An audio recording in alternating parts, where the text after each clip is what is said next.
عطا فرما۔ میرے پیارے آقا علیہ الصلوۃ والتسلیم کے پیغمبروں، عام طور پر آپ جانتے ہیں کہ ہمارے معاشرے میں جب کسی کے گھر بیٹے کی ولادت ہوتی ہے تو ماں باپ پہلے ہی سے اپنی اولاد کے تعلق سے یہ پلان بنانے لگتے ہیں کہ بچے کو بڑا ہونے کے بعد کیا بنانا ہے، کیا پڑھانا ہے اور کس لائن میں ڈالنا ہے۔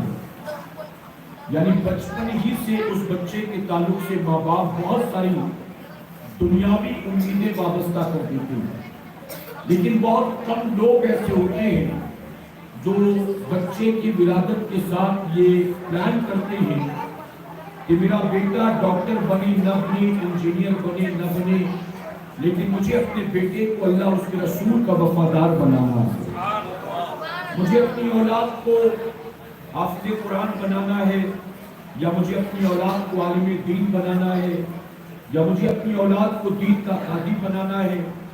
ایسا بہت لوگ ہی سوچا کرتے ہیں۔ اور میرے پیارے آقا کے پیغمبروں، اب تو مدرسے میں پڑھنے کے لیے وہی بچے جاتے ہیں جن بچوں کا تعلق جو ہے وہ غریب گھروں سے ہوا کرتا ہے۔ امیر کے گھر اگر اولاد پیدا ہو تو ایک دو نہیں بلکہ 5 بیٹے پیدا ہو تو بھی امیر آدمی اپنے 5 بیٹوں کو اپنی ہی طرح دنیا دار بنانے کے خواب سجاتا ہے۔ لیکن اگر غریب کے گھر بچہ پیدا ہو اور غریب ماں باپ اپنی اولاد کو کانوینٹ اسکول میں نہیں پڑھا سکتے، اپنے بچوں کو انگریزی میڈیم اسکول میں نہیں بھیج سکتے، تو پھر وہ یہ سوچتے ہیں کہ چلو بچے کو کچھ نہ کچھ تو پڑھانا لکھانا ہی ہے، نہیں بھیج سکتے اسکول میں کہ ہماری حیثیت نہیں، بھیج سکتے کالج میں کہ ہماری حیثیت نہیں، تو بچوں کو ہم مدرسے میں بھیج دیتے تاکہ بچہ مدرسے میں جا کر کچھ دین سیکھ سکے۔ تو آج کے دور میں جو غریب غربا ہوتے ہیں انہی کے بچے مدرسے کا رخ کرتے ہیں، لیکن امیر کے گھر بچہ پیدا ہو تو ظاہر ہے کہ وہ اپنے بچے کو کانوینٹ اسکول میں بھیجے گا، پبلک اسکول میں بھیجے گا، انگریزی میڈیم اسکول میں بھیجے گا، لیکن اپنے بچے کو مدرسے میں نہیں بھیجتا۔ کیوں؟ وہ جانتا ہے اپنے بچے کو مدرسے میں بھیجوں گا تو میرا بچہ باقی بچوں کے مقابلے پیچھے رہ جائے گا، ترقی نہیں کر سکے گا، کامیاب لوگوں میں اس کا شمار نہیں ہوگا، حافظ بن کر کرے گا کیا، عالم بن کر کرے گا کیا۔ لیکن میرے پیارے آقا کے پیغمبروں خلد آباد کی سرزمین پر بیٹھے ہیں، اور آپ جانتے ہیں کہ اس سرزمین پر وہ آرام کر رہے ہیں جن کو اللہ نے پورے ملک کی حکومت عطا کی، جن کو دنیا اورنگزیب عالمگیر رحمۃ اللہ علیہ کے نام سے جانتی ہے۔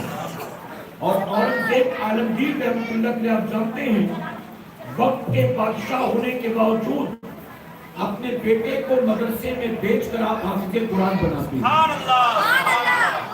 آپ سوچیں آج کوئی انجینئر بن جائے تو اپنی اولاد کو حافظ نہیں بناتا، کوئی ڈاکٹر بن جائے، کوئی ایم بی اے کر لے، کوئی سی اے بن جائے، ارے کوئی اگر تاجر بن جائے، دکاندار بن جائے تو اپنی اولاد کو مدرسے میں نہیں بھیجتا۔ لیکن جن کی پورے ملک پر حکومت چل رہی کہ انہوں نے اپنے بیٹے کو مدرسے میں بھیجا اور بیٹے کو حافظ قرآن بنایا۔ جب اورنگزیب عالمگیر رحمۃ اللہ علیہ کا بیٹا حافظ قرآن بن کر واپس آیا تو باپ نے اپنے بیٹے کی پیشانی چومی، سینے سے لگایا، مبارکباد دی اور کہا جاؤ یہ خوشخبری اپنے دادا کو بھی سنا کرو۔ ان کا بیٹا اپنے دادا کے پاس گیا اور جا کر کہتا دادا جان بہت بہت مبارک ہو کہ میں حافظ قرآن بن گیا۔ تو اپنے پوتے کی زبان سے یہ سننے کے بعد دادا کے ہونٹوں پر مسکراہٹ نظر نہیں آئی، یعنی دادا خوش نہیں ہوئے۔ تو پوتے نے پوچھا کہ دادا میں حافظ بن گیا، آپ کو خوشی نہیں ہے؟ تو دادا نے جواب دیا کہ اگر تو حافظ بنا ہے تو اس کا انعام اللہ تیرے ماں باپ کو دے گا، آخر مجھے کس بات کی خوشی؟ تیرے حافظ بننے سے مجھے کیا فائدہ ہونا ہے؟ مجھے خوشی تو اس وقت ہوتی جب میرا بیٹا اورنگزیب حافظ قرآن بن گیا۔ تیرے حافظ بننے پر تیرے ماں باپ کو انعام ملے گا، مجھے کیا؟ مجھے تو خوشی اس وقت ہوتی جب میرا بیٹا حافظ قرآن بنتا۔ جب پوتے نے سنا واپس آیا اپنے والد کے پاس اور اورنگزیب عالمگیر رحمۃ اللہ علیہ کو آ کر یہ بات بتائی کہ میرے دادا جان نے ایسا ایسا کہا، تو جانتے ہو وقت کے بادشاہ تھے آپ نے اسی وقت طے کر لیا اگر میرے باپ کی یہ تمنا ہے کہ ان کا بیٹا حافظ قرآن بنے تو میں بھی اب میں اس وقت تک چین سے نہیں بیٹھوں گا جب تک کہ میں خود حافظ قرآن نہ بن جاؤں. اب سوچے بیٹا مدرسے میں حافظ بن کر آیا, اس کے بعد اورنگزیب عالمگیر رحمۃ اللہ علیہ حافظ قرآن بنتی. ہمارے پاس تو اتنے بزی ہیں دکانداری میں کہ قرآن پڑھنے کا موقع نہیں. ہم تو 2020 کے چکر میں ظہر کی نماز کے لیے ٹائم نہیں نکال پاتے. ہم تو ٹی وی سیریل کے چکر میں عشاء کے وقت اللہ کا سجدہ نہیں کر پاتے. ہم تو اتنے بزی لوگ ہیں. اور جن کے پاس پورے ملک کی حکومت تھی وہ پورے ملک کے باغ ڈور کو سنبھالنے کے باوجود حافظ قرآن بنتی.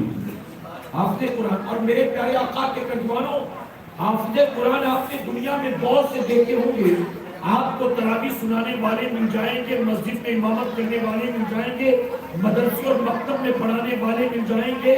آپ کو دنیا میں بہت سے حافظ قرآن مل جائیں گے جو قرآن سناتے ہیں. لیکن اورنگزیب عالمگیر رحمۃ اللہ علیہ ایسے حافظ قرآن بنے کہ صرف قرآن سناتے نہیں تھے, اپنے ہاتھوں سے قرآن لکھا بھی کرتے تھے.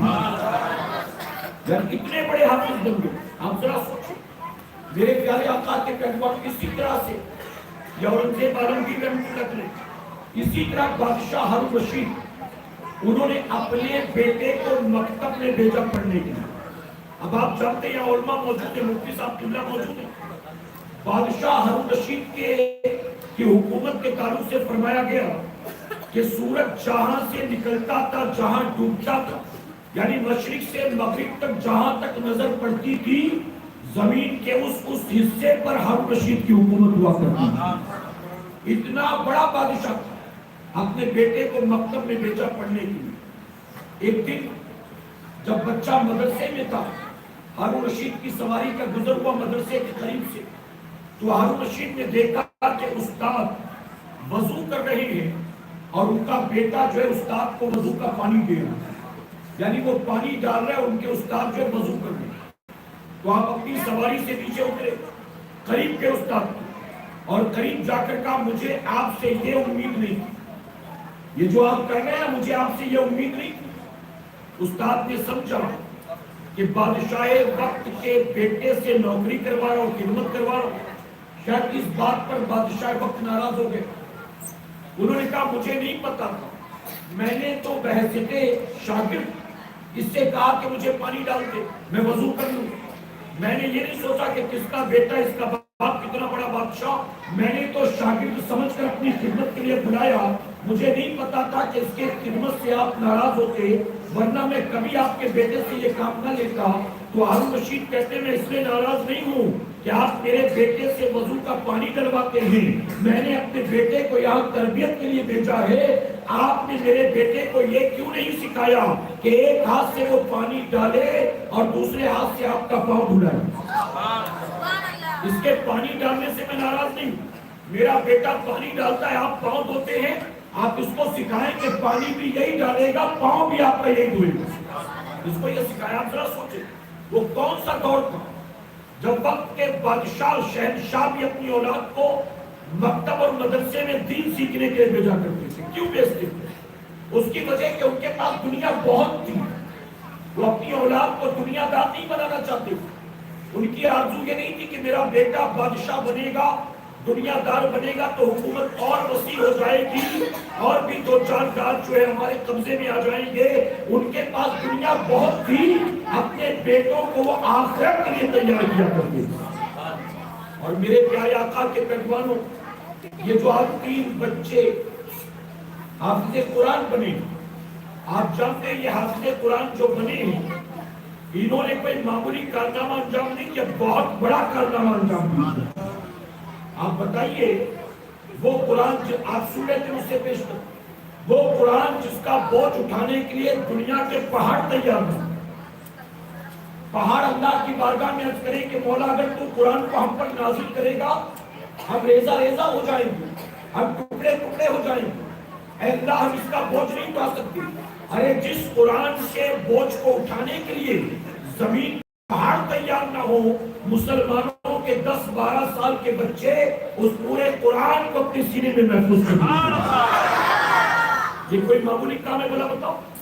اگر ایک بچہ سائنس میں پڑھنے والا کچھ فارمولے یاد کر لے تو لوگ سمجھتے بڑا ہی ذہین ہے. کتنے فارمولے یاد کر لیے اس نے آئنسٹائن کے، نیوٹن کے، آرکیمیڈیز کے لاز یاد کر لیے. کتنا ذہین ہے بچہ.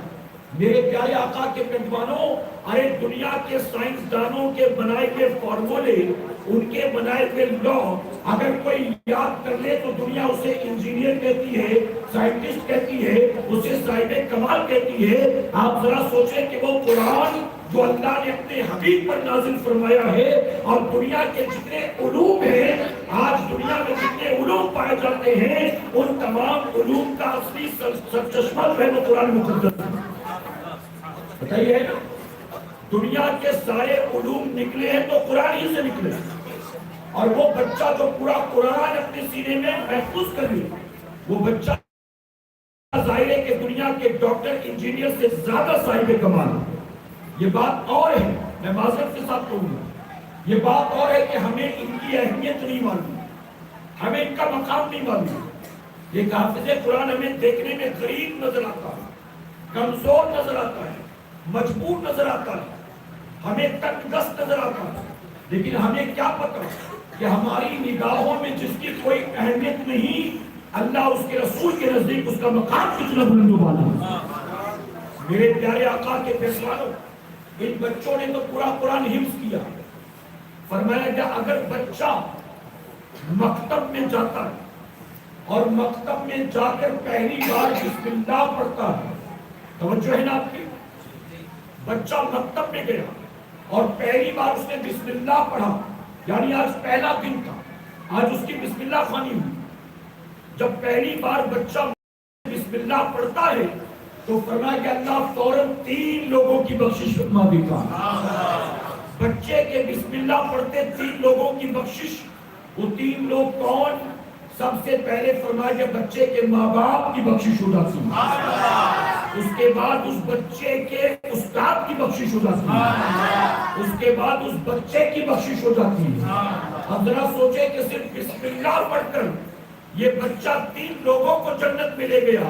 اب وہ بچہ صرف بسم اللہ پڑھ کر نہیں گیا، اس نے پورا قرآن ہی یاد کر لیا ہے، تو اللہ اس بچے کو، اس کے والدین کو کیا مقام عطا فرمائے. نعرہ تکبیر،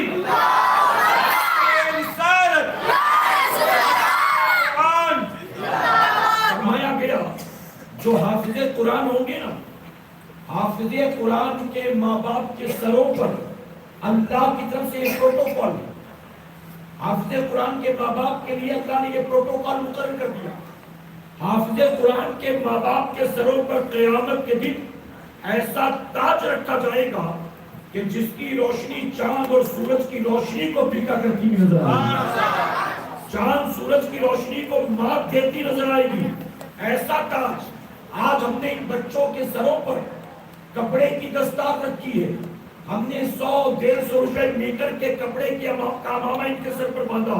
ہم نے تو اپنے مکتب میں، مدرسے میں، جامعہ میں اپنی حیثیت کے مطابق ان بچوں کے سر پر دستار حفظ باندھا کپڑے کی صورت میں. لیکن اللہ قیامت میں ان کے ماں باپ کو کپڑے کی دستار نہیں باندھے گا، اللہ ان کو تاج عطا فرمائے گا. اب ذرا سوچیں، جب حافظ قرآن کے ماں باپ کے سر پر تاج، تو پھر حافظ قرآن کو اللہ کیا انعام عطا فرمائے.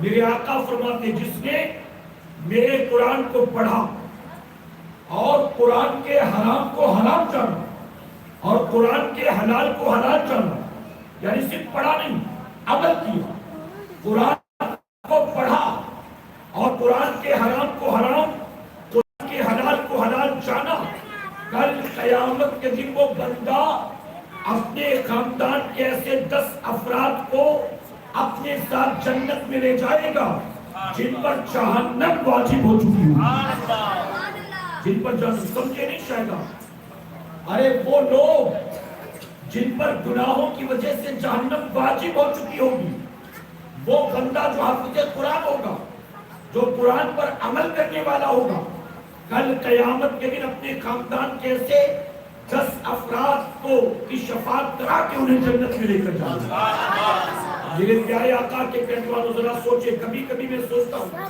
جب اللہ حافظ قرآن کے ماں باپ کے سروں پر تاج رکھے گا تو اللہ صاحب قرآن کے ماں باپ کو کیا مقام عطا فرمائے گا۔ جس بچے نے قرآن حفظ کیا اس کے ماں باپ کے سر پر تاج، تو جس محبوب پر اللہ نے پورا قرآن نازل کیا اس محبوب کے والدین کو اللہ کیا مقام عطا فرمائے گا۔ میرے پیارے آقا کے پیغمبر سیدنا عیسیٰ علیہ السلام ایک مرتبہ راستے سے گزر گئے تھے، توجہ ہے نا آپ کی باتیں سمجھ میں آئی نا، چونکہ عنوان بھی یہی ہے تو اسی عنوان کو لے کر آگے چل رہا ہوں، دھیرے دھیرے آپ کو سمجھانے کی کوشش کر رہا ہوں۔ عیسیٰ علیہ السلام ایک راستے سے گزر رہے تھے، آپ کی نظر پڑی راستے کے کنارے ایک قبر تھی۔ اب ہم دیکھتے ہیں تو قبر پہ کیا نظر آتا ہے؟ مٹی نظر آتی، کنکر نظر آتا، پتھر نظر آتا، یہی نظر آتا ہے نا۔ ہم دیکھیں تو قبر کی مٹی، پتھر، کنکر نظر آتی۔ اللہ کے نبی نے دیکھا تو دیکھا کہ قبر کے اندر جو میت ہے اس پر عذاب ہو رہا ہے، جو قبر کے اندر مردہ ہے اس پر عذاب ہو رہا ہے۔ اب جب بتائیے عیسیٰ علیہ السلام قبر کے اندر کا حال دیکھ لیتے ہیں تو کیا امام الانبیاء کی نگاہیں وہ سب نہیں دیکھتی ہیں؟ عیسیٰ علیہ السلام تو قبر کے اندر میت کا حال دیکھ لیں اور ہم نبی کے بارے میں یہ عقیدہ رکھیں کہ معاذ اللہ انہیں پیٹ پیچھے کی خبر نہیں، انہیں پیٹ پیچھے کی خبر نہیں۔ جو ایسا عقیدہ رکھتے ہیں وہ گویا اسلام کی تبلیغ نہیں کرتی بلکہ وہ اسلام کو کھوکھلا کرنے کی کوشش میں لگے ہوئے، وہ اسلام کو بدنام کرنے کی کوشش میں لگے ہوئے۔ عیسیٰ علیہ السلام نے دیکھا عذاب ہو رہا، لیکن اللہ کے نبی جلدی میں تھے، آپ گزر گئے۔ کچھ دیر کے بعد جب اپنے کام سے فارغ ہوئے دوبارہ پلٹے، اب آپ اس قبر پر پھر سے آئے۔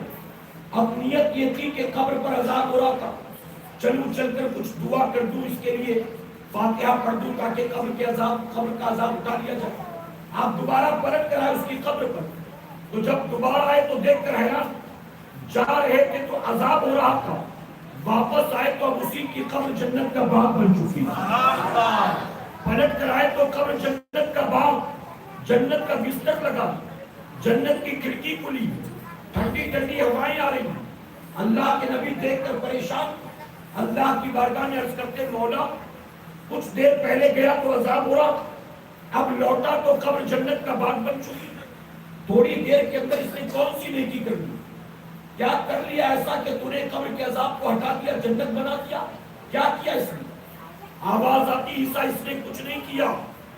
اے عیسیٰ، اس کے قبر میں جو عذاب ہو رہا تھا نا، یہ اس کی عمر بھر کی کمائی تھی، یہ میرا باغی تھا، زندگی بھر اس نے مجھ سے بغاوت کی، میری نافرمانی کی، اور قبر میں گیا تو اس کے گناہوں کی وجہ سے اس پر عذاب ہو رہا تھا۔ لیکن عیسیٰ جب یہ مرا تھا نا تو اس وقت اس کی بیوی پریگننٹ تھی، اس کی بیوی حمل سے تھی، اس کے مرنے کے بعد اس کے گھر ایک لڑکا پیدا ہوا، آج اس کا بیٹا 5 سال کا ہو گیا۔ جب بیٹا 5 سال کا ہوا تو اس کی بیوی انگلی پکڑ کر بچے کو مکتب میں لے گئی، استاد کے سامنے بٹھایا اور کہا میرے بیٹے کو دیندار بنا دو، میرے بیٹے کو اچھا انسان بنا دو، میرے بیٹے کو کچھ دین سکھا دو۔ جب اس کی بیوی اپنے 5 سال کے بچے کو مکتب میں لے گئی تو استاد نے اس کے بیٹے کو پڑھایا بسم اللہ الرحمن الرحیم۔ اے عیسیٰ، اس کے 5 سال کے بیٹے نے جب زمین پر مجھے رحمان کہہ کے پکارا ہے، رحیم کہہ کے پکارا ہے، تو میری رحمتوں نے گوارا نہ کیا کہ جس کا 5 سال کا معصوم صفت بچہ زمین پر مجھے رحمان و رحیم کہہ کے پکارتا ہو، میں اس کے باپ کی قبر پر اپنا عذاب نازل کروں۔ اس نے عیسیٰ اس کے بیٹے کا بسم اللہ پڑھنا تھا کہ میں نے عذاب اٹھا لیا ہے اور قبر کو جنت کا باغ بنا دیا۔ اب سوچیں صرف بسم اللہ پڑھ کر، یہ کب کی بات ہو رہی؟ یہ اس وقت کی بات ہو رہی جب صاحب قرآن بھی نہیں آئے، جب قرآن بھی نازل نہیں ہوا۔ اب اس نے بسم اللہ پڑھا تو کیسے پڑھا ہوگا؟ توریت سے پڑھا ہوگا، انجیل سے پڑھا ہوگا، جو آسمانی صحیفے کتابیں ہوں گے اس دور کے، اس سے پڑھا ہوگا، قرآن تو نہیں پڑھا۔ اب بتائیے عیسیٰ علیہ السلام کی امت کا 5 سال کا بچہ صرف بسم اللہ پڑھ کر اپنے گناہگار باپ کی قبر کو جنت کا باغ بنا سکتا ہے، تو امام الانبیاء کی امت کا بچہ یقیناً صرف بسم اللہ پڑھ کر نہیں، سورہ فاتحہ پڑھ کر اپنے ماں باپ دونوں کو جنت میں پہنچا سکتا ہے۔ اور یہ بچے جنہوں نے صرف سورہ فاتحہ یاد نہیں کیا، سورہ بقرہ بھی یاد کر لیا، سورہ یاسین بھی یاد کر لیا، جنہوں نے قرآن کی چند آیات چند صورتیں نہیں بلکہ پورے 30 پارے اپنے سینے میں سجا لیے ہیں. آپ بتائیں جب یہ بچے قرآن پڑھیں گے کیا اللہ ان کے ماں باپ کو قبر میں اس کا انعام نہیں عطا فرمائے؟ میں کہتا ہوں یہ وہ کمائی ہے جو آپ کے بھی کام آئے گی, آپ کے ماں باپ کے بھی کام آئے گی. یہاں ماں باپ اولاد کو اعلیٰ سے اعلیٰ تعلیم دیتے, انجینئر بن جائے, ڈاکٹر بن جائے, سی اے بن جائے, LLB کر لے, نیٹ میں پاس ہو جائے تو MBBS میں داخلہ کروا دوں. یہاں ماں باپ اپنی اولاد کو آپ بتائیے شوق مار کر پیٹ کاٹ کر اعلیٰ تعلیم دینے کی کوشش کرتے ہیں, لیکن جب وہ اولاد اپنے پیر پر کھڑی ہوگی اور 4 پیسے کمانے لگے گی تو اب ماں باپ کی جو توقع تھی اپنی اولاد سے, اولاد اس توقع پر کھڑی اترے گی کہ نہیں اترے گی اس کی کوئی گارنٹی نہیں ہے. ہم نے دیکھا بوڑھے ماں باپ دنیا سے قرض لے لے کر اپنی اولاد کو پڑھاتے لکھاتے ہیں. اولاد پڑھنے لکھنے کے بعد جب 4 پیسے کمانے لگتی ہے تو اس کی نظروں میں بھی دنیا داری آ جاتی ہے اور پھر وہ اپنے ماں باپ سے الگ ہو کر اپنے بیوی بچوں کو لے کر چلا جاتا ہے. اور جس ماں باپ نے اپنی اولاد سے بڑھاپے میں نہ جانے کیا کیا امیدیں وابستہ کی تھی, ان کے بڑھاپے میں وہ اولاد ان کے کام نہیں آتی. لیکن یہ وہ کمائی ہے جو آپ کے بھی کام آئے گی, آپ کے ماں باپ کے بھی کام آئے گی.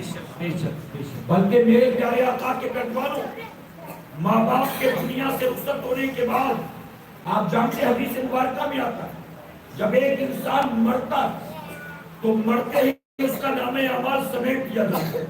اب اس کا دفتر لپیٹ دیا جاتا ہے.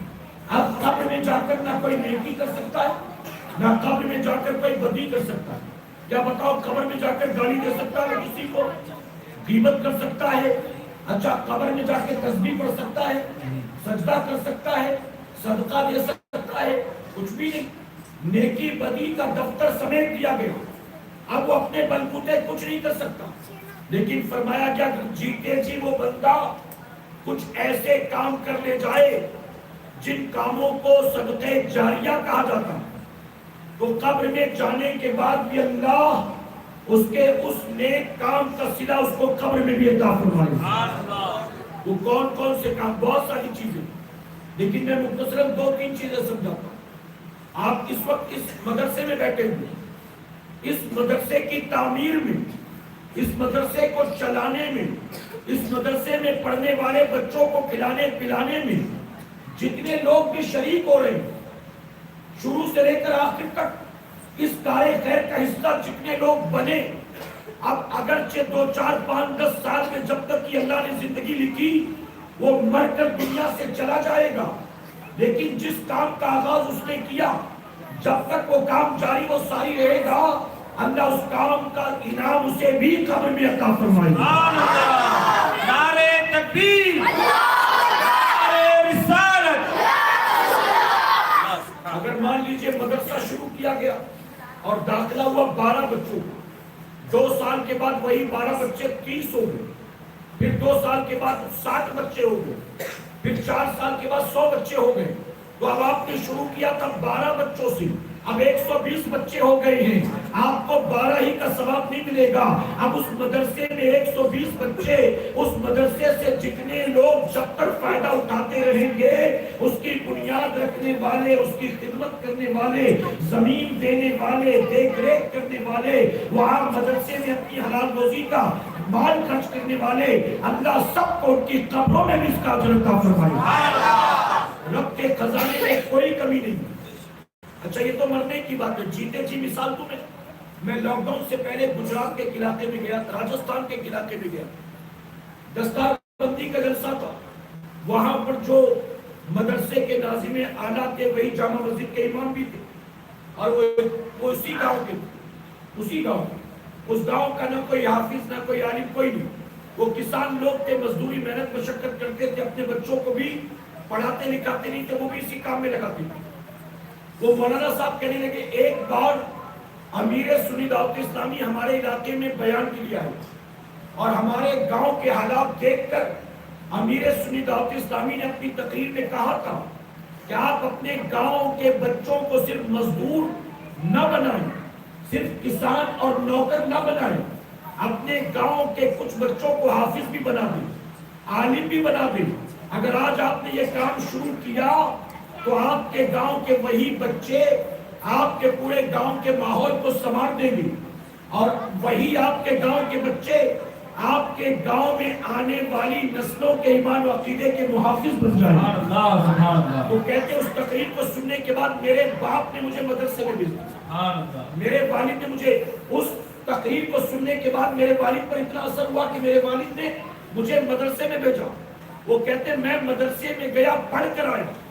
جب تک گیا نہیں تھا, دین کے قریب نہیں تھا, پڑھا لکھا نہیں تھا, کچھ پلے نہیں پڑتا تھا.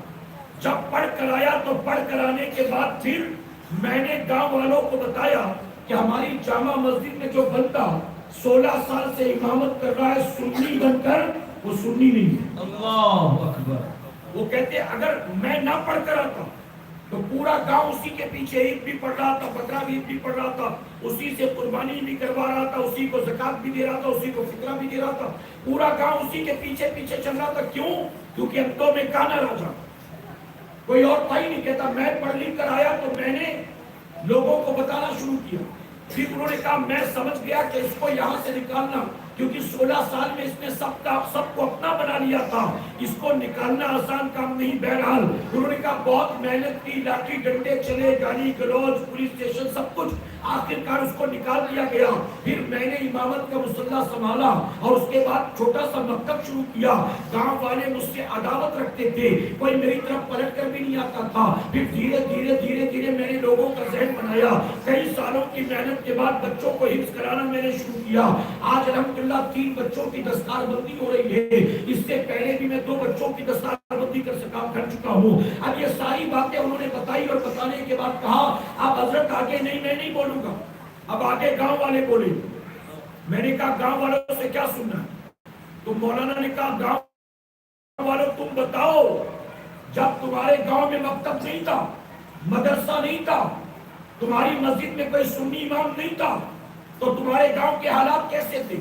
اور جب سے مکتب بنا, مدرسہ بنا اور تمہارے بچے حافظ بننے لگے اور تم نے اپنا رخ مکتب اور مدرسے کی طرف کیا, تم نے زکات مدرسے کو دینی شروع کر دی, تم نے فطرہ مدرسے کو دینا شروع کر دیا, تم نے اناج مدرسے کو دینا شروع کر دیا, تم نے مدرسے کے بچوں کو اپنے گھر کھانے کے لیے بلانا شروع کر دیا. میں نہیں کہتا گاؤں والوں تم بتاؤ تب میں اپنے کوئی فرق ہے کہ نہیں ہے. تو گاؤں والوں نے ایک زبان ہو کر کہا تھا, میں یہاں اللہ کے گھر میں موجود ہوں, ذمہ داری کے ساتھ کہتا ہوں, گاؤں والوں نے ایک زبان ہو کر کہا تھا ہم پہلے کماتے تھے, کھاتے تھے, 1 روپیہ بچتا بچاتا نہیں تھا, لیکن جب سے ہم نے مکتب اور مدرسے کی طرف اپنا رخ کیا ہے اب اللہ نے ہمیں انکم اتنی ہی ہے لیکن اتنی برکت عطا کی ہے, اتنی برکت عطا کی ہے کہ اب کچھ بھی ہو جائے کسی کی محتاجی نہیں ہوتی. سبحان اللہ. کیا پتا چلا اللہ کے نام پر دینے سے کمی نہیں آتی ہے. یہ تو شیطان وسوسے ڈالتا ہے کم ہو جائے گا, ختم ہو جائے گا, کیا دینا مولوی ملاؤں کو, ارے اپنے لیے کیا کم ہے جو دوسروں کو دے گا. یہ شیطانی وسوسات ہیں مسلمانوں. اللہ کے راہ, اللہ کی راہ میں, اللہ کے نام پر مکتب کے لیے, مسجد کے لیے, مدرسے کے لیے جو دیتا ہے کبھی اللہ اس کے رزق میں کمی نہیں کرتا. ارے بن دیے جب میرے کریم نے اتنا دیا ہے, اللہ کے نام پر دینا شروع کرو گے میرا مولا تمہیں کتنا عطا فرمائے گا, اور یہ آپ کے لیے صدقہ جاریہ بن جائے گا. اچھا میں چندہ نہیں مانگ رہا, صرف آپ کو بات آئی تو ضمن میں سمجھا رہا. اللہ اس کا ثواب آپ کو قبر میں بھی دے گا. اسی طرح کسی نے جیتے جی کوئی مسجد بنوا دی, اب اس کے مرنے کے بعد بھی جب تک وہاں نماز پڑھی جائے کہ اللہ اس کو قبر میں ثواب دے. کسی نے پیاؤ بنوا دیا, کسی نے کنواں کھدوا دیا, کسی نے ہینڈ پمپ لگوا دیا. جتنے لوگ اس سے پانی پیئیں گے, وضو کریں گے, جانوروں کو پلائیں گے, کھانا پکائیں گے, اللہ اس لگانے والے کو ثواب عطا فرمائے گا. اگر راستے کے کنارے کسی نے پیڑ لگوا دیے کہ مسافر اس کے نیچے آرام کریں گے, جانوروں کو اس کے پتے کھلائیں گے, انسان اس کے پھل کھائیں گے, تو فرمایا کہ جتنے لوگ اس سے فائدہ اٹھائیں گے وہ قبر میں چلا گیا تو بھی اللہ اس کو ثواب عطا فرمائے گا. اسی طرح اگر کوئی دینی کتاب لکھ کر چلا گیا, اب کتاب لکھ کر وہ چلا تو گیا لیکن اس کے جانے کے بعد اس کتاب سے لوگ فائدہ اٹھا رہے ہیں, تو جب تک اس کی لکھی کتابوں سے لوگ فائدہ اٹھائیں گے اللہ قبر میں اس کو ثواب عطا فرمائے. اسی طرح ایک حافظ نے اپنی زندگی میں 10 حافظ بنا دیے. ایک حافظ قرآن نے اپنی زندگی میں جیتے جی 10 حافظ بنا دیے. اب اس کے مرنے کے بعد وہ 10 حافظ قرآن جو اس کے شاگرد تھے جب بھی قرآن پڑھیں گے اللہ قبر میں اس کو ثواب عطا فرمائے. اور اگر وہ 10 بچے اپنی پوری زندگی میں 10 لوگوں کو حافظ بنا دیں تو اب اس قبر میں جانے والے حافظ کو 10 کا ثواب نہیں ملے گا. اب اللہ اس کو 110 کا ثواب عطا فرمائے. 110 کا. تو یہ سلسلہ ختم نہیں ہوتا. اسی طرح سے جو اہم چیز فرمایا کہ کوئی اپنے پیچھے نیک اولاد چھوڑ کر مرے. اگر کوئی مرے اس حال میں کہ اولاد نیک تھی تو ماں باپ کے انتقال کے بعد اولاد جو بھی نیکی کرے گی اللہ اس کا ثواب اس کے ماں باپ کو عطا فرمائے گا. اب مجھے لگ رہا ہے تھک گیا. ابھی تو میں نے 1 گھنٹہ بولا بھی نہیں اور مجھ سے کہا گیا کہ 1 گھنٹہ بولنا تو اب بولوں کہ ختم کر دوں. جی سپریم کورٹ کا بھی پرمیشن 10 بجے تک ہے لیکن آپ لوگ لگتا ہے 10 تک 9:45 بھی سننے کو تیار نہیں. سنیں گے تھوڑی دیر اور بات سمجھ میں آ رہی نا. دیکھیں محفل کوئی جذباتی نعروں والی تو ہے نہیں کہ میں جذباتی گفتگو کروں آپ مزہ آپ کو لطف آئے اور آپ نعرے لگائیں اور پھر چلے جائیں. ان کے سیکھنے سکھانے کی بات ہوئی تو فرمایا کہ کوئی نیک اولاد چھوڑ کر بنے اللہ قبر میں جب بھی اولاد نیکی کرے گی اس کا ثواب ماں باپ کو عطا فرمائے. میرے پیارے آقا کے پیغام حدیث مبارکہ میں آتا ہے بعض لوگ ایسے ہوں گے قبر میں جائیں گے تو نامے اعمال نیکیوں سے خالی ہوگا. جب قیامت کے دن اٹھیں گے تو نامے اعمال نیکیوں سے بھرا ہوگا. وہ خود اللہ کی بارگاہ میں عرض کریں گے مولا ہم گئے تو ساتھ کچھ نہیں لے کر گئے پھر یہ نیکیاں کہاں سے آئی. اللہ فرمائے گا تمہاری اپنی نیکیاں نہیں ہیں یہ جو تم اپنے پیچھے نیک اولاد چھوڑ گئے تھے نا ان کی نیکیاں تمہارے نامے اعمال میں داخل کر دی گئی تاکہ اولاد کی نیکیاں تمہارے جنت میں جانے کا سبب بن جائے. اسی طرح فرمایا گیا شب معراج میں یہ توجہ کے ساتھ سننا شب معراج میں حضور اکرم صلی اللہ علیہ وسلم نے دیکھا فرماتے ایک نورانی چہرے والے بزرگ ہیں آسمان کا تکیہ لگا کر بیٹھے اور ان کے دائیں بائیں بہت سارے لوگ. حضور اکرم صلی اللہ علیہ وسلم فرماتے وہ نورانی چہرے والے بزرگ دائیں جانب دیکھتے ہیں تو چہرہ کھل جاتا مسکرانے لگتے ہیں آنکھوں میں چمک پیدا ہو جاتی لیکن جب پلٹ کر بائیں جانب دیکھتے ہیں تو چہرہ افسردہ ہو جاتا آنکھیں بھر آتی چہرہ مرجھا جاتا. حضور اکرم صلی اللہ علیہ وسلم فرماتے میں نے انہیں ایسا کرتا کئی بار دیکھا. آخرکار حضور اکرم صلی اللہ علیہ وسلم نے فرمایا کہ جبرائیل یہ کون ہے آخر ان کا معاملہ کیا ہے. تو جبرائیل علیہ السلام عرض کرتے ہیں یا رسول اللہ صلی اللہ علیہ وسلم یہ قیامت تک آنے والے انسانوں کے باپ آدم علیہ السلام اور ان کے دائیں اور بائیں جو لوگ ہیں یہ ان کی اولاد دائیں ان کی نیک اولاد بائیں ان کی بری اولاد. جب دائیں طرف اپنی نیک اولاد کو دیکھتے ہیں تو چہرہ کھل جاتا مسکرانے لگتے ہیں اپنی نیک اولاد کو دیکھ کر انہیں خوشی حاصل ہوتی ہے. لیکن جب بائیں جانب دیکھتے ہیں تو گناہ گاروں کو دیکھ کر اپنی بری اولاد کو دیکھ کر آپ کی آنکھیں بھر آتی ہیں. تو جانتے ہو میرے آقا صلی اللہ علیہ وسلم نے اسی موقع پر دعا کی تھی اللہ ایسی اولاد نہ دینا جو ماں باپ کو مرنے کے بعد قبر میں اڑایا کرے. ایسی اولاد دے جو ماں باپ کو مرنے کے بعد قبر میں بھی خوشیاں عطا فرمائے. اب بتائیے کون سی اولاد ماں باپ کو قبر میں جانے کے بعد خوشیاں دے گی. اگر ماں باپ جیتے جی اپنی اولاد کو ٹک ٹاکر بناتے تو قبر میں ماں باپ کو خوشی دے گی وہ اولاد. اگر اولاد جیتے جی یوٹیوبر بن جائے پب جی چیمپئن بن جائے کیا بتائیے اللہ اس کے ماں باپ کو قبر میں خوشی دے گا. وہ جو رات بھر لوڈو کھیلتا ہے پب جی کھیلتا ہے انسٹاگرام پر جا کر اس کی سٹوری اس کا ڈی پی اس کا پروفائل اس کا اسٹیٹس پوری رات فیس بک واٹس اپ یوٹیوب کسی میں لگا پڑا رہتا وہ اولاد قبر میں جانے کے بعد ماں باپ کو سکون دے گی ماں باپ کو خوشیاں دے گی. بلکہ یہاں جو ماں باپ موجود ہے سنیں میری بات آج اگر بیٹا گھر کے کمرے میں بیٹھا بستر پر پب جی کھیل رہا اور بوڑھی ماں لیٹے لیٹے کہ بیٹا ذرا تھوڑا پانی پلا دے، تو بیٹا اپنے موبائل میں لگا ہوتا ہے کہ 2-3 اور مار لوں پھر اماں کو پانی پلا، تب تک بھلے اماں پیاس سے مر جائے۔ وہ سوچتا ہے کہ 2-4 پب جی میں اور مار دوں پھر جا کر امی کو پانی دوں گا، کہتا امی 2 منٹ کو لاتا ہوں، ماں انتظار کرتی 2-4 منٹ، پھر کہتی بیٹا پانی نہیں لایا، پھر کہتا امی رکو 1 منٹ لا رہا ہوں، اور اپنے پب جی میں لگا ہوا ہے، یوٹیوب میں لگا ہوا ہے۔ آخر کار بیچاری ماں اٹھتی ہے، آتی ہے، اندھیرے میں خود جاتی ہے، جیسے تیسے پانی لیتی ہے، پیتی ہے، اور پھر بستر پر آ کر لیٹ جاتی ہے۔ بتائیے غلط تو نہیں کہہ رہا ہوں؟ باپ لیتا ہے بستر پر اور بیٹا بیٹھا ٹیم موبائل پہ لگا ہے۔ باپ کہتا ہے شام سے میرا سر دکھ رہا، بند کر تیرا یہ موبائل۔ کتنی بار بولا تھوڑا سا سر دبا دے، میرا سر تجھ سے دبایا نہیں جاتا، الٹا میرے سرہانے بیٹھے ٹی ٹو کر کے میرا سر دکھاتا ہے، بند کر اس کو۔ کیا بتاؤ بیٹا اپنے باپ کی بات مانتا ہے؟ وہ کہتا ہے تم سو جاؤ نا، میرے سے تم کو کیا ڈسٹرب ہوتا ہے، ارے تم تھوڑی دیر کوشش تو کرو، نیند لگ جائے گی۔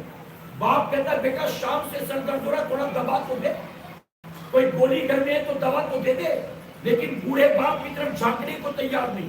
اب میں آپ سے سوال پوچھتا ہوں، آپ کے جیتے جی جو آپ کا جوان بیٹا 18-20-22 سال کا آدھا گلاس پانی پلانے کو تیار نہ ہو، آپ کا سر دبانے کو تیار نہ ہو، آپ کا حال چال پوچھنے کو تیار نہ ہو، آپ کے قبر میں جانے کے بعد وہ اولاد کام آئے گی؟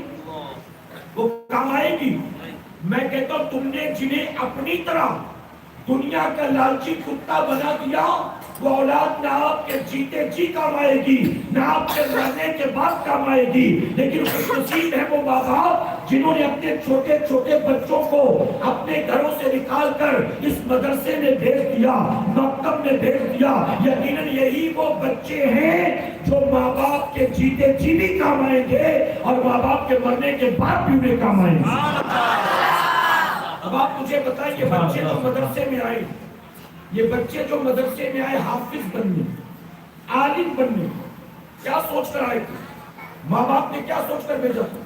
حافظ بن جائے گا میرا بیٹا تو ٹاٹا میں نوکری مل جائے گی، حافظ بن جائے گا میرا بیٹا تو کارپوریٹ والے تو ہاتھوں ہاتھ ملے گی، 60-70 ہزار کا پیکج تو شروع میں ملے گا۔ یہ سوچ کے بھیجا تھا ماں باپ نے؟ ماں باپ نے یہ سوچ کر بھیجا تھا کہ میرا بیٹا حافظ بن جائے گا تو کمپنی میں اس کو کیبن ملے گا، کمپنی کی طرف سے فلیٹ ملے گا، کمپنی کی طرف سے پیون اور چپراسی اور ڈرائیور ملے گا، کمپنی کی طرف سے اس کو کار ملے گی؟ کیا ماں باپ نے یہ سوچ کر بھیجا تھا؟ اے سرکار مدینہ کے پہلوانوں، ماں باپ جب اپنے بچوں کو مدرسے میں بھیجتے ہیں، اپنے بچوں سے دنیا کی توقع کر کے نہیں بھیجتے ہیں، بلکہ ماں باپ اپنے بچوں کو مدرسے میں بھیجتے ہیں کہ میرا بیٹا میدان قیامت میں میرے کام آئے گا، یہ میرا بچہ قبر میں میرے کام آئے گا۔ بتائیے ہے کہ نہیں ہے؟ اور یہ بچے جو مدرسے سے پڑھ کر نکلتے ہیں، یہ جو حافظ بن کر نکلتے ہیں، میں معذرت کے ساتھ کہوں گا، برا مت مانیے گا، آج ہم مسلمانوں کا حال یہ ہے، ہم مسلمان ہو کر حفاظ اکرام کا خود احترام نہیں کرتے، ہم مسلمان ہو کر خود عالم کا، مسجد کے امام کا احترام نہیں کرتے۔ اور اسی لیے ایک تلخ بات درج کروں، یہ اور بات ہے کہ مفتی صاحب قبلہ جیسے لوگ آج بھی موجود ہیں جو عمر بھر دین کی خدمت کرنے کے بعد اپنی اولاد کو بھی دین کی خدمت کے راستے پر چلاتی ہیں، ورنہ میں نے دیکھا آج مسجد میں 7-8 ہزار کی نوکری والی امامت کرنے والا امام اپنی اولاد کو دنیا دار بنانا چاہتا ہے، حافظ نہیں بنانا چاہتا۔ وہ جانتا ہے آنے والا وقت بہت مہنگائی کا، آج 8 ہزار مجھے ملا، 8 ہزار میں نے کیسے گزارا کیا میں جانتا ہوں، میرے بیٹے کو اگر 3 سال کے بعد 12 بھی ملے گا تو میرا بیٹا کون سا قلعہ تعمیر کر لے گا، میرا بیٹا کون سا فلیٹ بنا لے گا، میرا بیٹا کون سا بنگلہ بنا لے گا۔ اسی لیے آج جو لوگ ہیں، ہم نے دیکھا اکثر دیندار خود اپنی اولاد کو دین نہیں سکھا رہے ہیں. آج مسجد کا امام بھی اپنے بچے کو گورنمنٹ اسکول میں بھیجنا چاہتا ہے, انجینئرنگ کروانا چاہتا ہے, اگرچہ قرض لینا پڑے, اگرچہ گھر بیچنا پڑے, جیسے بھی, لیکن وہ چاہتا ہے دنیاوی تعلیم دے دے. میرے پیارے آقا کے پیغمبروں, کاش کتنا اچھا ہوتا ہم مسجد کے امام کو بھی 25-30 ہزار روپے تنخواہ دیتے, ہم حافظ قرآن کو بھی 25-30 ہزار روپے تنخواہ دیتے. اگر ہم اپنے علماء کی بھی خدمت اسی اعتبار سے کرتے جس اعتبار سے دنیا میں لوگوں کو تنخواہیں ملتی ہیں, تو یقیناً مسجد کا امام اپنی اولاد کو دنیا دار نہیں بناتا, وہ بھی اپنی اولاد کو حافظ قرآن بنانے کی کوشش کرتا. لیکن ہمارے نزدیک ان کی کوئی قدر نہیں, ہمارے نزدیک ان کی کوئی ویلیو نہیں. ارے سن لو, آپ کے علاقے کا جو سب سے امیر آدمی ہوگا نا, آپ کے علاقے کا چودھری ہو, خان ہو, پٹھان ہو, جس کے بڑے بڑے پلاٹ ہوں, جس کی بڑی بڑی عمارتیں ہوں, ارے جس کا ایک نہیں کئی دفتر ہو, جس کے 2-4 نہیں کئی نوکر ہو, جس کے پاس ہر طرح کی لگژری کاریں موجود ہو, جس کے پاس دنیا کی آرائش کے سارے سامان موجود ہو, آپ کے محلے کا وہ کروڑ پتی بھی قبر میں جائے گا تو مٹی پلید ہو جائے گی. لیکن یہ کمزور سا نظر آنے والا غریب کا بیٹا جو حافظ قرآن بنتا ہے, فرمایا کیا وہ 7 لوگ جن کے جسم کو قبر کی مٹی نہیں کھاتی ہے, ان میں ایک وہ بندہ بھی ہوتا ہے جس نے نبی کے قرآن کو حفظ کیا ہوتا ہے. لکھپتی کروڑ پتی کے قبر میں کیڑے مکوڑے اس کے جسم کو اپنی غذا سمجھ کر کھا جائیں گی, لیکن حافظ قرآن کے جسم کو قبر کی مٹی نہیں کھائے گی. فرمایا کہ قبر کی مٹی پر حرام ہے کہ وہ حافظ قرآن کے جسم کو کھائے. آپ سوچیں کیا اللہ رسول کے نزدیک کیا مقام ہے ان کا, ہمارے نزدیک کوئی قدر نہیں. میں کل جملہ کہتا ہوں, میں اکثر تقریروں میں کہتا ہوں یہ بات, آج علماء کی موجودگی میں یہاں بھی عرض کرتا ہوں. میرے پیارے آقا کے پیغمبر, آج آپ دیکھ رہے ہیں کہ اس وقت صرف ہمارے ملک نہیں, پوری دنیا کے حالات بد سے بدتر ہوتے چلے جا رہے ہیں. اور اگر اپنے ملک کی بات کریں تو کچھ بھی آپ سے ڈکا چھپا نہیں ہے. آپ تو اورنگ آباد کے رہنے والے ہیں, آپ کو تو خود پتا ہے کہ تھوڑی کچھ دنوں کے بعد کس طرح سے بیٹھے بٹھائے کتنے آتے وجود میں. کچھ نہیں تو بیٹھے بٹھائے سب کچھ ٹھیک ٹھاک چل رہا ہے, کچھ نہیں تو یہ فتنہ وہ فتنہ یہ فتنہ یوں چلتا رہتا ہے. آپ دیکھیں وقت کے ساتھ ساتھ ماحول خراب ہوتا چلا جاتا ہے اور ہوا اسلام اور مسلمانوں کے مخالف ہوتی چلی جاتی ہے. غلط تو نہیں کہہ رہا ہوں, ہوا اسلام اور مسلمان مخالف ہوتی چلی جاتی ہے. ایسے میں ہم اور آپ کہاں کھڑے جانتے ہو میرے پیارے آقا کے پیغمبر, ہم مودی جی سے, یوگی جی سے توقع کرتے ہیں کہ وہ اسلام کی عزت کرے, مسلمان کی عزت کرے, وہ قرآن کی عزت کرے, وہ شریعت کی عزت کرے. ارے جن کا اسلام سے دور دور تک کوئی تعلق نہیں, جن کے ماں باپ کو بھی اسلام کے بارے میں کچھ معلوم نہیں, ہم یہ امید کرتے ہیں کہ وہ اسلام کی عزت کریں گے. اور ہم مسلمان ماں کی کوکھ سے پیدا ہوئے, ہم پیدائشی مسلمان ہو کر بھی کیا اسلام کی عزت کرتے ہیں؟ میں سوال پوچھتا ہوں, آپ جمعہ کی نماز پڑھنے کے لیے مسجد میں آئے اور اچانک آپ کی نظر پڑی مصلی امامت پر جو بندہ نماز پڑھانے کے لیے کھڑا تھا وہ کلین شیو تھا, صفا چٹ تھا, اس کے پیچھے نماز پڑھو گے آپ؟ جی یہ 2 آدمی نہیں پڑھیں گے, باقی سب پڑھ لیں گے. پڑھو گے کہ نہیں پڑھو گے؟ ارے داڑھی والے بوڑھے تو کیا خود کلین شیو کی اس کے پیچھے نہیں پڑھے گا؟ کہے گا تو کہاں سے آ گیا, باق یہاں سے, تو نماز پڑھائے گا, پڑھیں گے اس کے پیچھے؟ عید بقرہ عید کی نماز پڑھانے کے لیے کوئی جنٹل مین آ جائے سوٹ بوٹ والا کلین شیو, پڑھو گے اس کے پیچھے نماز؟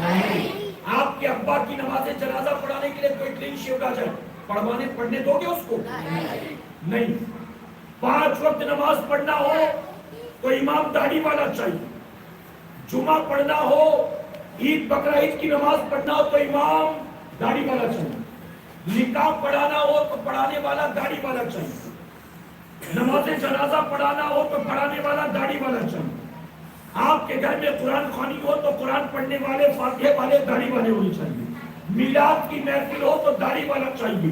آپ کے علاقے میں جلسہ ہو تو جلسے کا مین مقرر داڑھی والا چاہیے. آپ بتائیے ان ساری چیزوں کے لیے کہتے ہیں داڑھی والا چاہیے, لیکن جب بیٹی کے لیے رشتہ ڈھونڈتے ہیں تو کہتے ہیں داڑھی والا نہیں چاہیے. تب کہتے نہیں آپ داڑھی والا نہیں چاہیے. غلط تو نہیں کہہ رہا ہوں. اب بتائیے آپ خود داڑھی والوں کی کیا عزت کر رہے ہیں؟ آپ خود اسلام کی کیا عزت کر رہے ہیں؟ آپ خود نبی کی سنت کے عامل کی کیا عزت کر رہے ہیں؟ آپ جب پیدائشی مسلمان ہو کر خود اسلام کی، مسلمان کی، علماء کی، حفاظ قرآن کی، حافظ قرآن کی آپ خود عزت نہیں کرتے تو مودی جی کو کیا پتا کہ ان کا مقام کیا ہے؟ وہ کائے کو احترام کریں گے بلا بتا؟ جب مسلم بھائی بٹ ہو کر ہم نہیں کرتے تو میرے پیارے آقا کے قربانوں ہمیں اپنی سوچ کو بدلنا ہے کہ انشاءاللہ آپ اپنے بچوں کو انجینئرنگ کراؤ، ڈاکٹری کراؤ، اپنے بچوں کو فیکٹریاں کھلوا کر دو، اپنے بچوں کا بزنس سیٹ اپ کر کے دو. اسلام نے اس سے منع نہیں کیا، لیکن ہم آپ سے یہ کہنا چاہتے ہیں اپنی اولاد کو جتنا دنیا دینے کے لیے محنت کرتے ہو کم سے کم اس کا 10% اپنی اولاد کو دین دینے کی بھی کوشش کرو. اگر ماں باپ اس حال میں مرے کہ اولاد نچنیاں گویاں رہی، شرابی زانی رہی، آوارہ رہی، نفس پرست رہی، ماں باپ کی بادی اور غدار رہی، جس آبادی میں پیدا ہوا وہی کے لیے ناسور بن گیا، آپ بتائیں کہ اگر ماں باپ اس حال میں مریں گے تو قبر میں ان کو اولاد کے ذریعے کیا ملنے والا ہے؟ لیکن اگر آپ نے جیتے جی اپنی اولاد کو حافظ قرآن بنا دیا، اپنی اولاد کو عالم حدیث بنا دیا، آپ نے اپنی اولاد کو قاری قرآن بنا دیا، آپ نے اپنی اولاد کو کچھ نہیں تو نمازی بنا دیا، سنی دعوت اسلامی کا مبلغ بنا دیا، میں گارنٹی دیتا ہوں اگر اولاد کو جیتے جی آپ نے نیکی کے سانچے میں ڈال دیا اور دین کے دعوت سے وابستہ کر دیا، آپ اطمینان سے دنیا سے چلے جانا، آپ کے جانے کے بعد اولاد قبر میں رلائے گی نہیں بلکہ قبر کو آپ کے جنت کا باغ وہی اولاد بنائے گی. ایک عورت کا انتقال ہوا، اس کا بیٹا حافظ تھا. توجہ ہے نا؟ اب میں دو باتیں عرض کر کے اپنی گفتگو سمیٹتا ہوں. ایک عورت کا انتقال ہوا، اس کا بیٹا حافظ تھا. اس کا بیٹا کیا کرتا؟ ماں کی محبت میں ہر شام قبرستان جاتا اور ماں کی قبر پر جا کر سورہ اخلاص پڑھتا اور ماں کو بخش دیتا اور چلا. یوں 1 مہینہ پابندی سے کیا. ایک رات اس کے خواب میں ماں اور ماں نے کہا بیٹے جو تو قبرستان آتا ہے نا، تیرے آنے سے صرف میں نہیں سارے قبرستان کے مردے خوش ہو جایا کرتے ہیں. جب تو قبرستان کے دروازے پہ پہنچتا ہے نا تو سارے بھاگ بھاگ کے آتے اور کہتے دیکھ تیرا بیٹا آ رہا، دیکھ تیرا بیٹا آ رہا. میرے بیٹے تیرے آنے سے سب خوش ہوتے ہیں، تو آنا جانا بند مت کرنا بیٹے، تو یوں ہی آتے رہنا. اب آپ بتائیے ماں خود خواب میں آ کے کہہ رہی. اب وہ بیٹا جب یہ دیکھتا ہے تو ماں وہ جاتا ہے ماں کی قبر پر پابندی سے جاتا ہے. ایک دن اس کو یہ خیال آیا کہ ماں کی قبر پر جاتا ہوں سارے خوش ہوتے ہیں، حالانکہ انہیں کوئی سارے ثواب کرتا نہیں کرتا تو صرف ماں کو. چلو آج پورے قبر والوں کو بھی سارے ثواب کرتا. صرف ماں کے لیے دعا نہیں کی، اس نے کہا مولا تیرے خزانے میں کوئی کمی نہیں، میں نے پڑھا تو اتنا ہی ہے جتنا روز پڑھتا، لیکن تو اپنی رحمت کے صدقے اس کا ثواب سب کو عطا فرما. اب جب وہ ایسارے ثواب کر کے گھر گیا، رات سویا تو ایک بار پھر سے ماں خواب میں آئی، لیکن اکیلی نہیں آئی. آج ماں کے ساتھ بہت لوگ آئے تھے. اس نے دیکھا تو کہا امی یہ لوگ کون ہیں؟ تو ماں نے کہا بیٹا یہ میرے قبرستان کے تمام مسلمان مردے ہیں، یہ سب کے سب تیرا شکریہ ادا کرنے کے لیے. اب بتائیے یہ کام کون کرے گا؟ یہ کام کون؟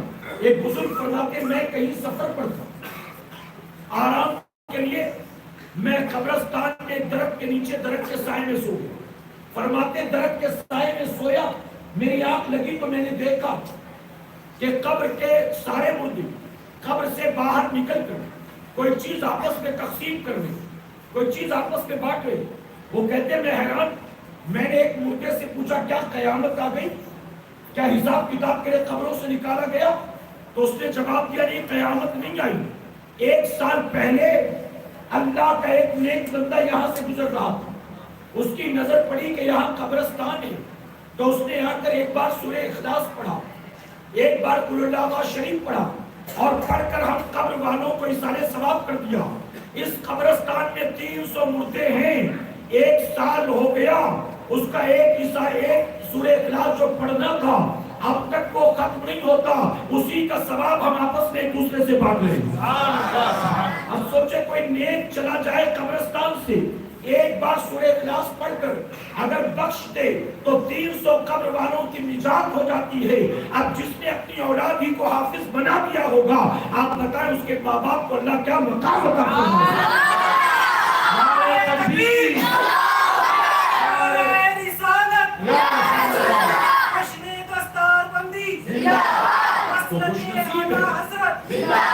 نصیب ہے وہ بچے کہ جنہوں نے محنت کر کے قرآن کو حفظ کیا, اور خوش نصیب ہیں وہ ماں باپ کہ جن کے پاس خود تو کچھ نہیں لیکن اپنی اولاد کے ذریعے انہوں نے اپنی آخرت کا سامان تیار کر دیا. ممکن ہے کہ ان میں سے کسی کے ماں باپ کو قرآن پڑھنا بھی نہیں آتا ہو, لیکن اب یہی اولاد اس کو جنت میں لے کر جائے گی انشاءاللہ. یہی اولاد تو انہوں نے اپنی آخرت کا سامان کر دیا. اور خوش نصیب ہے ان بچوں کے اساتذہ, ان کو پڑھانے والے کہ جنہوں نے وقت کی قربانی دے کر ان بچوں کے سینے میں دھیرے دھیرے قرآن کو منتقل کیا. اور خوش نصیب ہے وہ تمام حضرات کہ جو خود قرآن تو حفظ نہیں کر سکتے لیکن قرآن حفظ کرنے والوں کی خدمت کرتے ہیں اپنی حلال روزی کے مال کے ذریعے. میرے پیارے آقا کے پیغمبروں, رب کے خزانے میں کوئی کمی نہیں ہے. اس کار خیر کا جتنے لوگ حصہ بنیں گے اور جس طرح سے حصہ بنیں گے, میرا قریب یقیناً سب کو برابر کا ثواب عطا فرمائے. اب آخری بات, اجازت ہے آپ کی؟ اب یہ میری آخری بات بچوں کے لیے. بچے بھی سنیں غور سے اور ان کے پیرنٹس بھی سنیں اگر موجود ہیں. آپ جس کام کے لیے آئے ہو نا, آپ کس لیے یہاں پر آئے ہو؟ آپ مدرسے میں جس کام کے لیے آئے ہو نا, اسی کام کے لیے تو غوث پاک بغداد شریف ہے. اسی کام کے لیے تو غریب نواز اپنے گھر سے نکلے تھے سب کچھ چھوڑ کر. تو ایک عظیم مشن کے لیے آپ نکلے. یہ وہ عظیم مشن ہے جس کو لے کر غوث و خواجہ چلی تھی. عظیم مشن.